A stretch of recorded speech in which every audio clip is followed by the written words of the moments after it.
नमस्कार महाराष्ट्रातील तमाम भावी शिक्षक बंधू आणि भगिनींनो, महाराष्ट्र शिक्षक भरती लेटेस्ट अपडेट तुमच्या पुढे घेऊन येत आहे। काय आहे या शिक्षक भरतीची प्रक्रिया जाणून घेऊया। व्हिडिओ पूर्ण बघा। चॅनलवर पहिल्यांदा आला असेल तर प्लीज सबस्क्राइब करून बेल बटन दाबायला विसरू नका। तर चला व्हिडिओला सुरुवात करूया।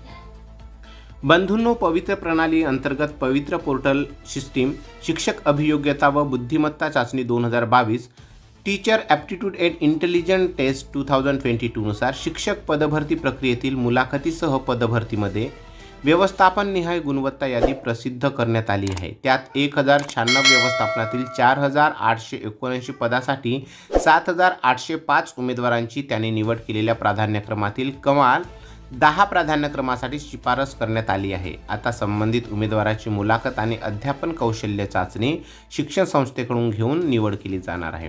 आतापर्यंत मुलाखतीशिवाय 16,799 रिक्त पदभरतीची कार्यवाही पूर्ण झाली असून मुलाखतीसह पदभरतीची प्रक्रिया राबवण्यासाठी व्यवस्थापनांना मुलाखत व अध्यापन कौशल्य यासाठी सर्वसाधारण गुणवत्ता यादी उपलब्ध करून देण्यात आली आहे।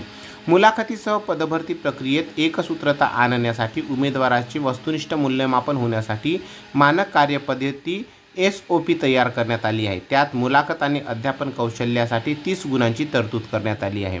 मुलाखतीसह पदभरती प्रक्रियेतून 1ली ते 5वी, 6वी ते 8वी, 9वी ते 10वी, 11वी ते 12वी या गटातील 4879 रिक्त पदाच्या भरतीसाठी उमेदवारांनी प्राधान्यक्रम दिले होते। हे प्राधान्यक्रम विचारात घेऊन एकूण 7805 उमेदवारांची कमाल 10 प्राधान्यक्रमांसाठी शिफारस करण्यात आली।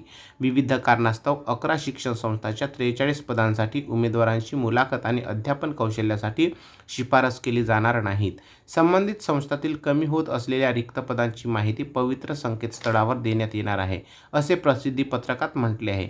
मुलाखतीसह पदभरतीसाठीची गुणवत्ता यादी प्रसिद्ध करण्यात आली। मुलाखत आणि अध्यापन कौशल्यासाठी पात्र उमेदवारांना संबंधित शिक्षण संस्थेला संपर्क साधावा लागणार आहे। निवड प्रक्रियेत शिक्षण संस्थेला काही अडचणी असल्यास त्यांनी जाहिरात मान्य केलेल्या संबंधित शिक्षणाधिकारी कार्यालयाला संपर्क साधायचा आहे। निवड प्रक्रियेदरम्यान उमेदवाराच्या तक्रारीचे निराकरण करण्यासाठी उमेदवारांना संबंधित जिल्ह्याचे जिल्हाधिकारी यांच्याकडे अर्ज करता येईल। उमेदवारांनी अर्जासोबत योग्य ते पुरावे कागदपत्र जोडावेत। शिक्षणाधिकाऱ्यांनी त्या अर्जाची तातडीने शहानिशा करून 3 दिवसात संबंधितांना निर्णय कळवावा। शिक्षणाधिकारी स्तरावरून निराकरण न झाल्यास उमेदवारांना विभागीय उपसंचालकाकडे अपील अर्ज दाखल करता येणार आहे। विभागीय शिक्षण उपसंचालकांनी 3 दिवसात यथोचित निर्णय घेऊन प्रचलित नियमाप्रमाणे कार्यवाही करण्याचे निर्देश देण्यात आले आहेत, असे प्रसिद्धी पत्रकात नमूद करण्यात आलेले आहे। तर ही होती बंधूंनो महाराष्ट्र शिक्षक भरती प्रक्रियेतील लेटेस्ट अपडेट। माहिती आवडली असेल तर एकमेकांना शेअर करा। चॅनलवर पहिल्यांदा आला असेल चॅनलला प्लीज सबस्क्राइब करून बेल बटन दाबायला विसरू नका। पवित्र पोर्टलच्या नवीन अपडेटसाठी चॅनलशी जुळून राहा। धन्यवाद। जय महाराष्ट्र।